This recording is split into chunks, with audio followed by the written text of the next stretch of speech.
The year is 1997. I am 9 years old. I'm at a movie theater with my dad on opening night, and Starship Troopers comes on the screen. Now, I want you to understand the specific energy of 9-year-old Nate sitting in that theater way back in 97. There are giant alien bugs, there are explosions, there are soldiers in cool uniforms doing cool soldier things. 9-year-old Nate is having the absolute time of his life. And I need to address something. This movie has a love triangle. Johnny Rico, Carmen Ibanez, and Dizzy Flores. Carmen is the one Johnny is chasing. Dizzy is the one who is clearly right there. Clearly into him. Clearly the correct choice in every possible universe. And 9-year-old Nate, who had excellent taste even then, was on Dizzy's side from minute one. Dina Meyer, right there. Dizzy is right there, Johnny. Jesus Christ. Stop worrying about Carmen. This is not a difficult decision. Jeez, I don't know what else to tell you, dude. Anyway, 9-year-old Nate walked out of that theater with two clear things.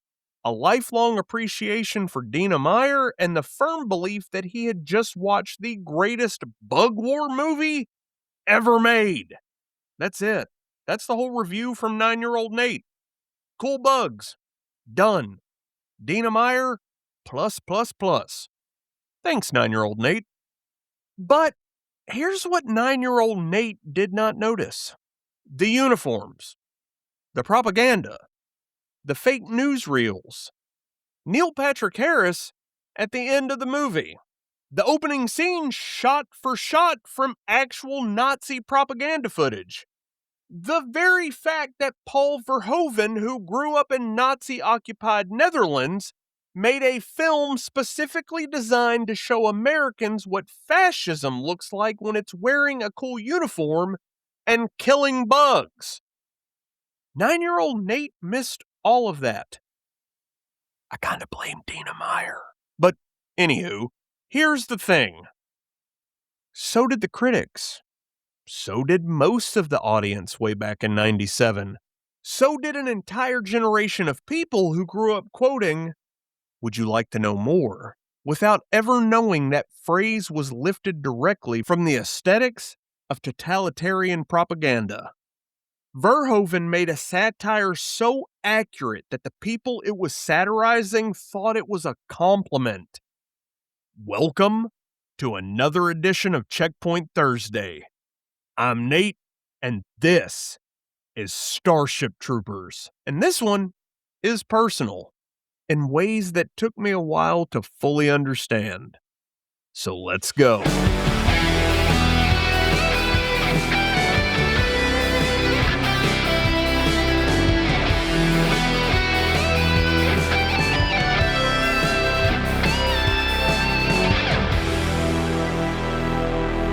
Before we get into the movie, I need to tell you about Paul Verhoeven, because Verhoeven is not just the director, he's a witness.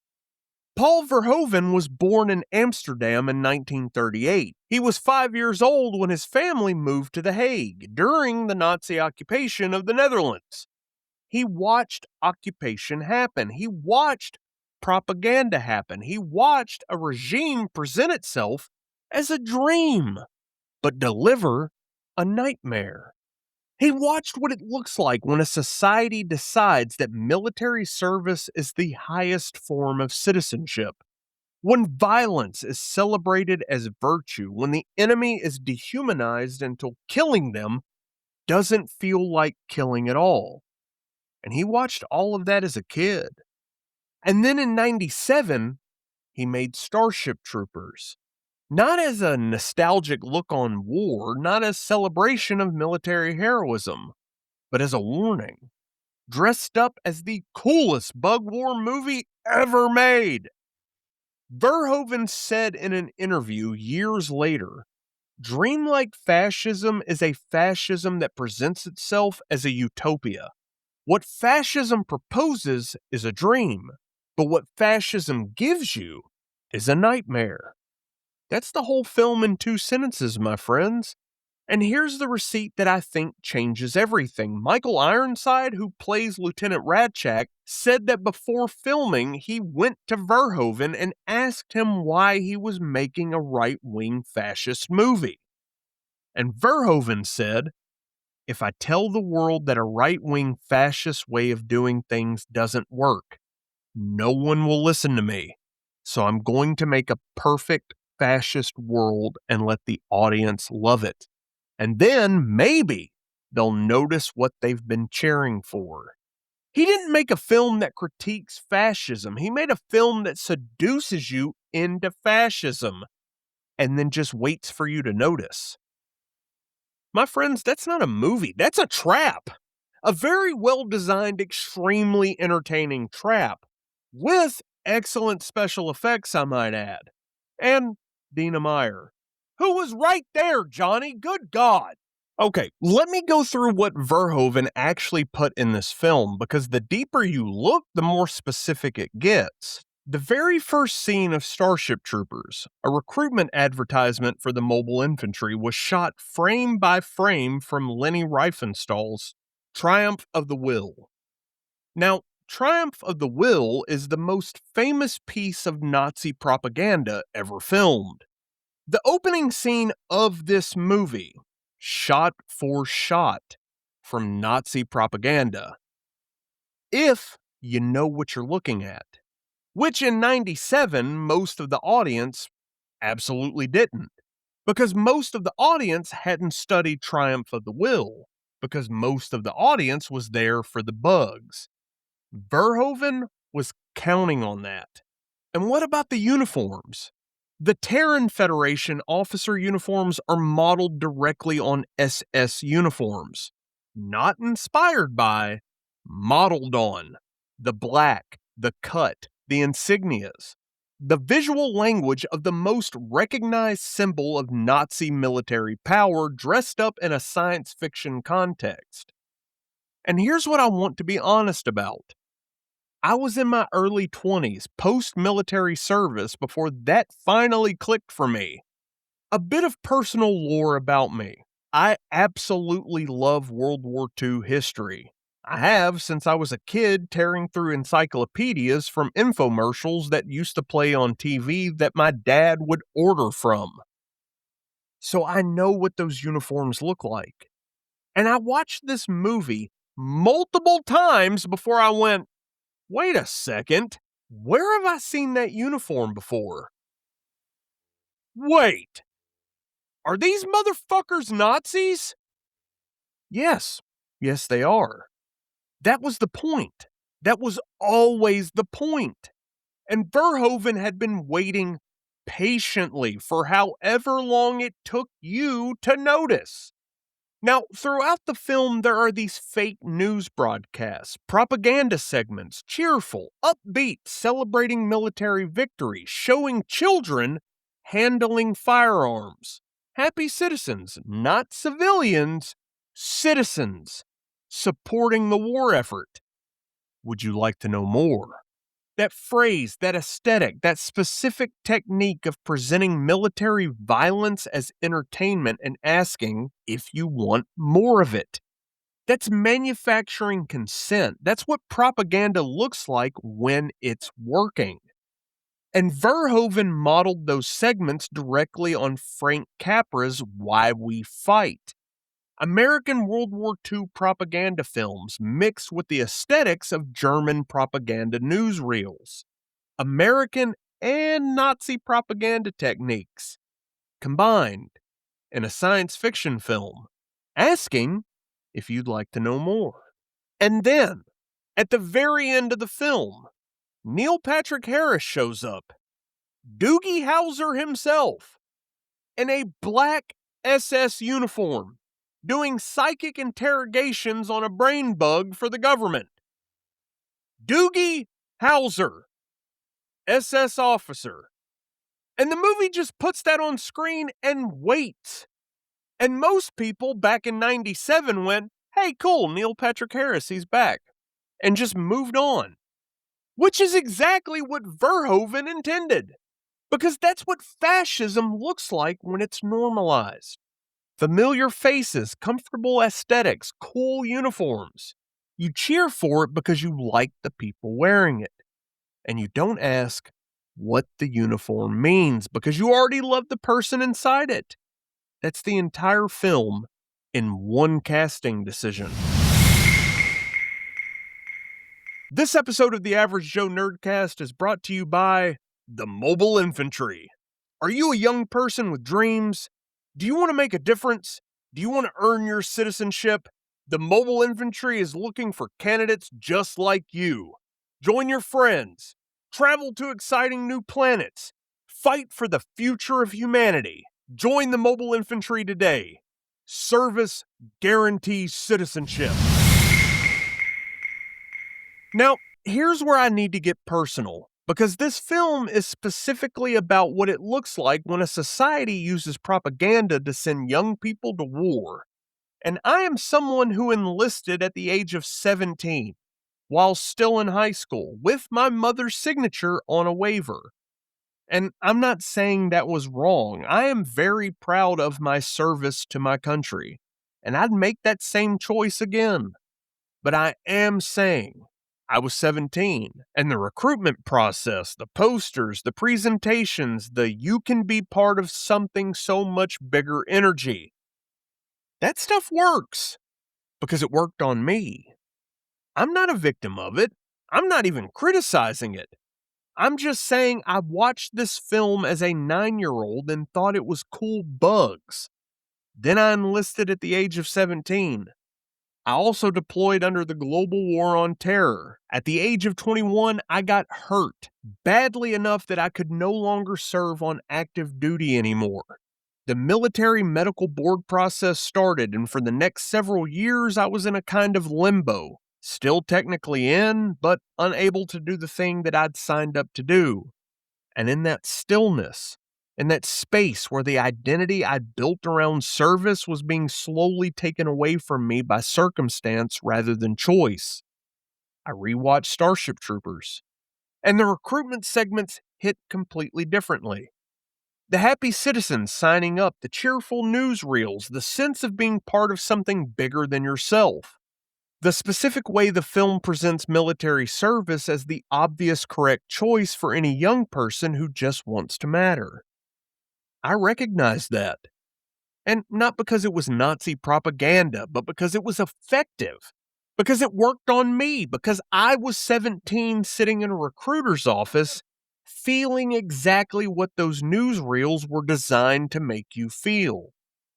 And Verhoeven's point, the entire point, is that effective propaganda and Nazi propaganda use the exact same techniques. The techniques do not care what uniform they're attached to. That's not an anti-military statement, by the way. That's just a media literacy statement.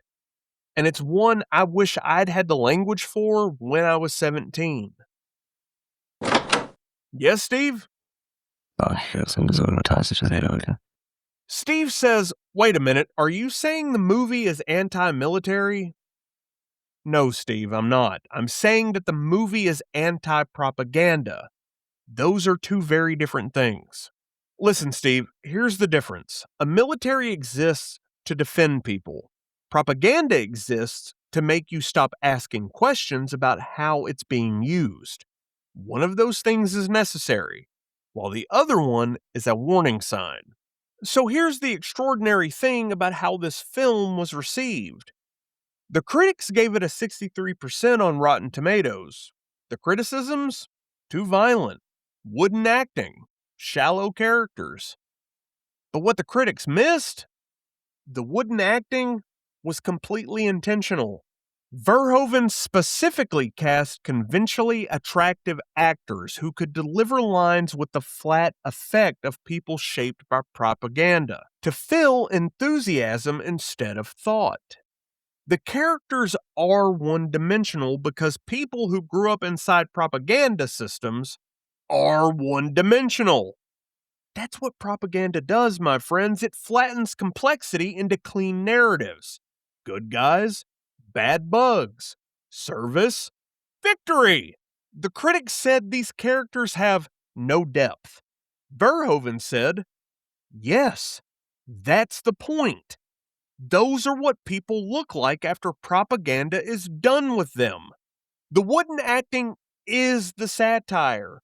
The shallow characterization is the critique.